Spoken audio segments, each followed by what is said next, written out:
Hey everybody, so there's a little background noise, I'm outside. I want to explain to you something super important. It's about how Bitcoin works, at least a crucial part of Bitcoin. And I want to explain to you why it's so important and how it empowers all of us to take the power back from the central banks and thus from the anti-family courts so we can reclaim our role as fathers and mothers in our parents' lives. That's the primary goal. That's my primary goal. Has been my primary mission for I would say going on, since 2013, 2014. So, 11, 12 years? A minute. So here's how it works. So Bitcoin is protected. Sit down so Bitcoin is protected by encryption. Now encryption requires what's called a public and private key. Now, you don't have to know what that is. I'm going to explain it in super easy terms. So everyone knows how a lock and a key works, right? Or maybe you don't. Maybe you don't know how the internals of a lock work, and that's okay. But everyone's used a lock and a key. That's the important thing. They're everywhere. They're what we call ubiquitous. They're everywhere. Word of the day, ubiquitous. Yes, the more you know. So you take a key, and if you turn it sideways, it has these little cuts from the top down cut into it. Those are called key slots or keyways or key cuts. And what happens there are these little pins inside the lock that have springs that push the pins down. And those pins have different lengths. They call those pins tumblers. Now when you put the key in, it moves the tumblers up the distance that is the same distance as the key cut in the key. So the length of that key cut acts kind of like a number. It acts exactly like a number. As a matter of fact, like a standard house key has, I believe, don't quote me on this, but I believe 5 key slots or keyways. And I don't know, I'm not a locksmith. I know about cryptography and I know how it relates to locks, but so don't quote me on all of this. But I believe it's about 6, I think, 6 or depends on the lock, depends on the key. So if you think about it, you've got, let's say 5 key slots, 1, 2, 3, 4, 5, and then you have, let's say 6 depths. So you could say this is depth 0, that's depth 1, that's depth 2, and so on. So the further down you go, the higher the number is. Make sense?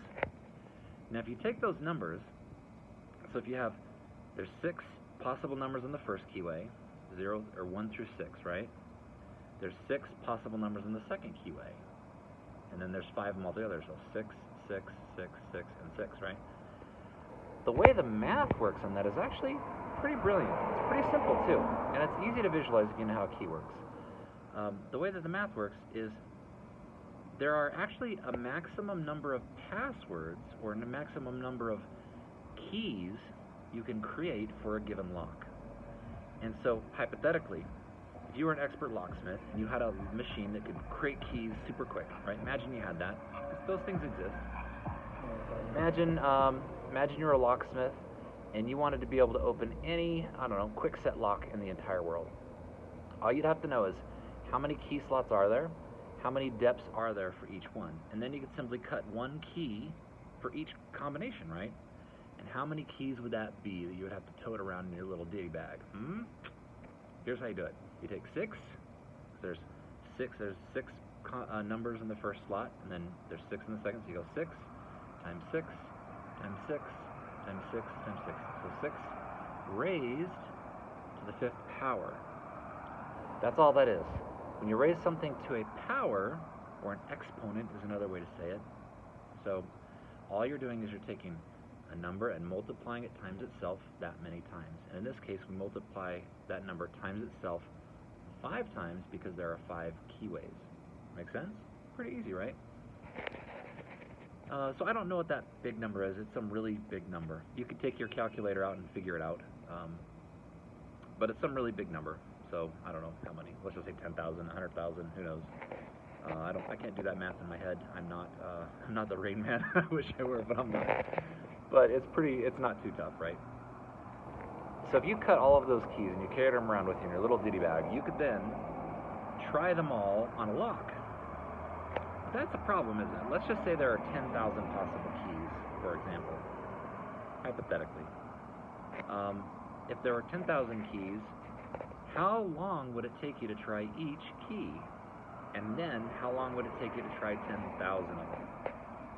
So let's just say, hypothetically, it would take you, 1 second to try each key. Let's say you're super good at getting it in there, turn it, and pulling it out. So you got to put the key in, you got to turn it. If it doesn't work, you got to turn it back, and you got to pull it out, right? And you got to grab the next key. So how much time does it take you to do that one cycle, that one iteration? If you can do that in a second, you're pretty darn good. I couldn't. I'm guessing on average over 10,000 tries. Imagine you're going to get tired, your arms are going to get tired.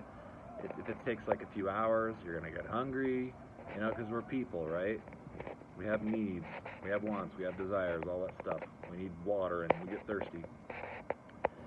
So let's say you were super fast and you could do 1 per second, and there was 10,000 different keys you got to try.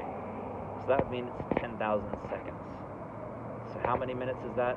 I don't know, but it's something in the order of let's see, I think 600 seconds, I believe, is 5 minutes.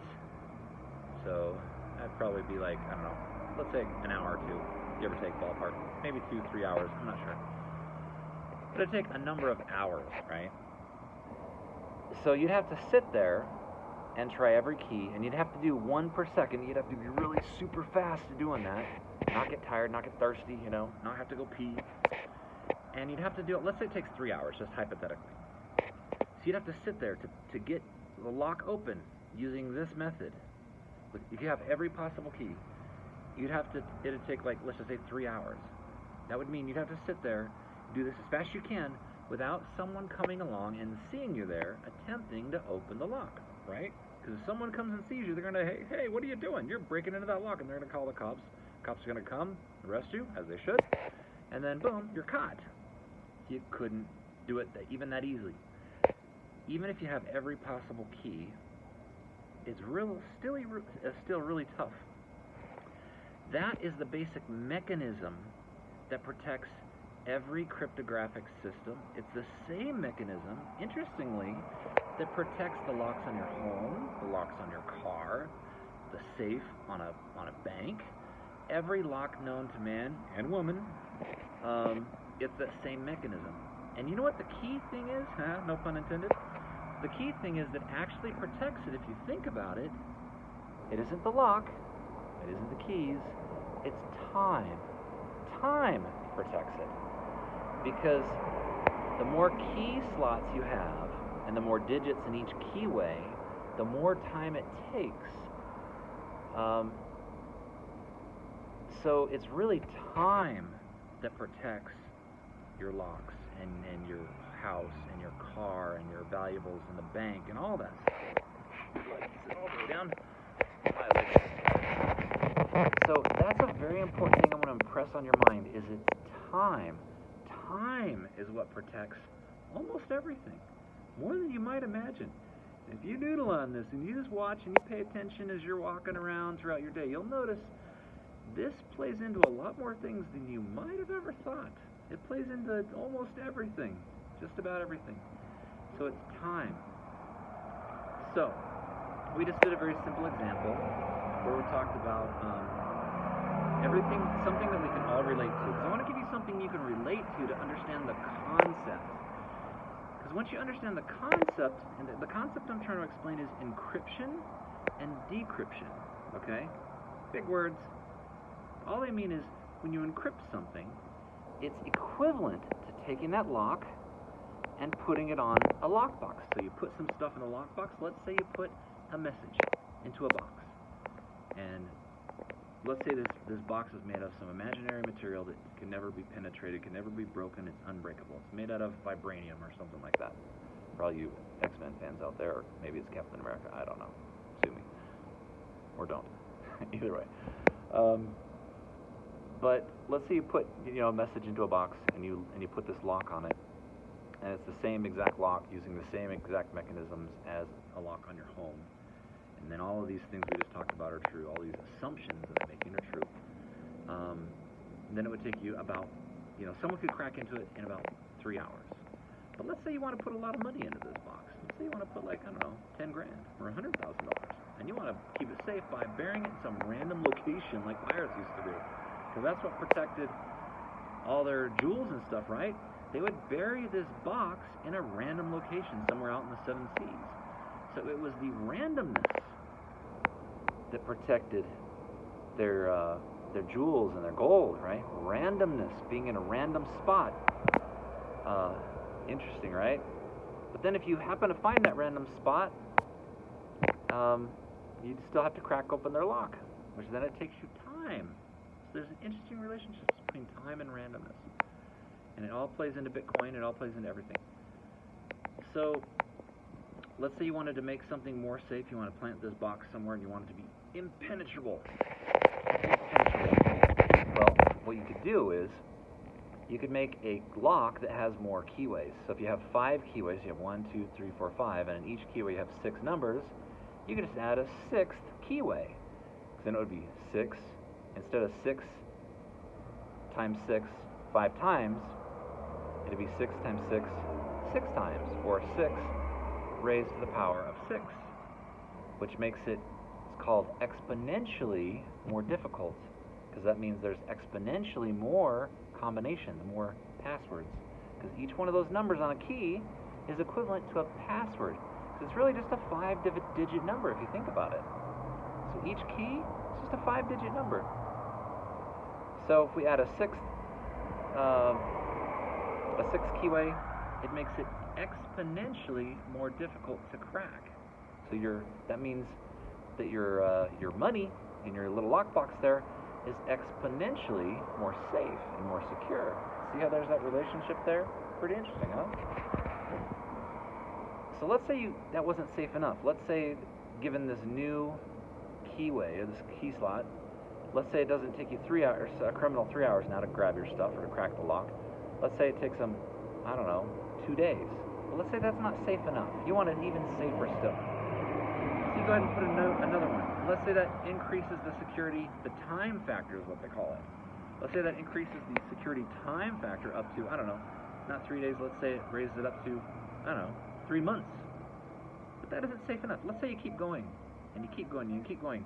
Each time you go, it's exponentially more time. So it'll go from like 3 months to like, oh, I don't know, 3 years, to then, or maybe it'd be like, I don't know, 5 years, and then it goes to, 100 years or something like that. But if you just keep going, eventually you'll get up to millions and millions and even billions and trillions of years. And you'll be surprised you don't have to add that many keyways, that many slots. It's remarkable how fast the difficulty increases. This is the same exact thing that protects Bitcoin. It's the same exact concept that protects Bitcoin, cryptographic systems, banks, everything. So what they do with Bitcoin is, so remember our little keys, and they had six possible numbers in the first slot? Well, what they do is they take 58 possible numbers. So imagine a key that's really, really tall. So tall you can put 58 different, what do they call them, having a brain fart. Positions, key numbers. And then let's say, instead of 5 keyways or key slots, let's say you take and make that all the way up to 256 of them. That's going to give you a really large number of passwords or of possible keys that you would have to make, right? And if you can only try one every second, you can see that it would take eons. And the amount of time it would actually take you. So right now, this is what gives Bitcoin its security. If you had, hypothetically, if you had a magic wand and you went poof, now you've got access to every single computer in the entire world. Every single one. Including all the supercomputers, all the GPUs, every single one. And you had all of them trying passwords as fast as they can go. They call this method, by the way, the brute force method. It is said that you would be attempting to brute force the password. And that's all it means. It's the same thing as trying every key. You're simply trying every possible password that is possible. And if you can calculate how many passwords that is, and if you can estimate how many passwords you can try in each second, now you can then determine exactly how long it would take you to brute force a Bitcoin password. Now that's what some very, very smart people much smarter than I am, have done. And it turns out, if you could have all the computers in the world trying, and by the way, a computer doesn't just try one key per second. A computer tries thousands of keys in a single second. Computers are incredibly fast. Thousands of keys in 1 second, just with a little tiny laptop. So if you multiply that times the millions and maybe even probably billions of computers that are in the world, that's an astronomical number of keys it can try each second. That's still not fast enough. That's still not enough to hack Bitcoin in a reasonable amount of time. Given, if you had all that power right at your fingertips, all the power in the world, the computing power in the whole world, it would take you 4 times the amount of time that the entire universe has been in existence. And the universe has been in existence trillions and trillions and trillions of years. That's what makes Bitcoin secure. If that isn't secure, I don't know what is. So I hope this all makes sense. Hopefully I've demystified out on the street. So I'm giving you street cryptography right here, because I'm literally out on the street. There are cars driving by. I'm giving you street cryptography. No special effects. No nothing. Just a good example. And, you know, some really smart people that did a lot of good work before I ever got here. So thanks to all you brilliant folks out there who do all that great work every day. So there it is. Until next time, stay frosty. And as always, stay strapped.